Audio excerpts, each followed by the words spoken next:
Syria उपरे आक्रमण करुछि इस्राएल चली घमाघोट लड़ई सीरिया रे पुणी बदलुछि परिस्थिति।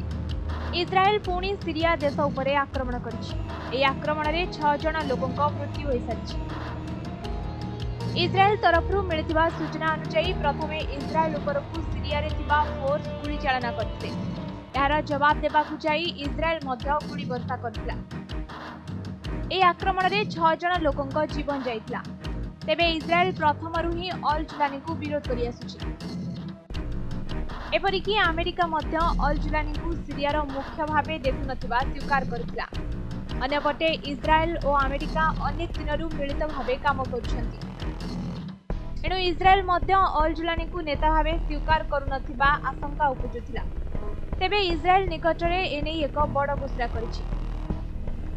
से जणे इस्लामिक नेता को समर्थन करिवे नाही बोली इस्राएल सफा सफा बयान देथिला।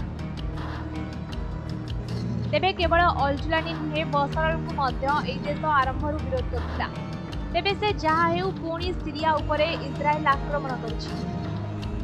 आ एबे सीरिया देश रे नुआ शासकक राजनीति चलिछि। एई समय रे सीरिया उपरे आक्रमण परे हुए तो अल जुलानी को फोर्स इस्राएल उपरे प्रति आक्रमण करि पारंती बोली आशंका उपजुछि।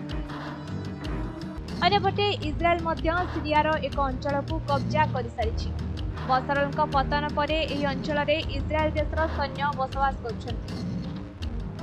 तेबे हुए तो सीरिया एही पटे आक्रमण करिपारे बोली आशंका सृष्टि होछि। तेबे देखा जाऊ आगकू कौन होछि। ब्यूरो रिपोर्ट समय लाइव।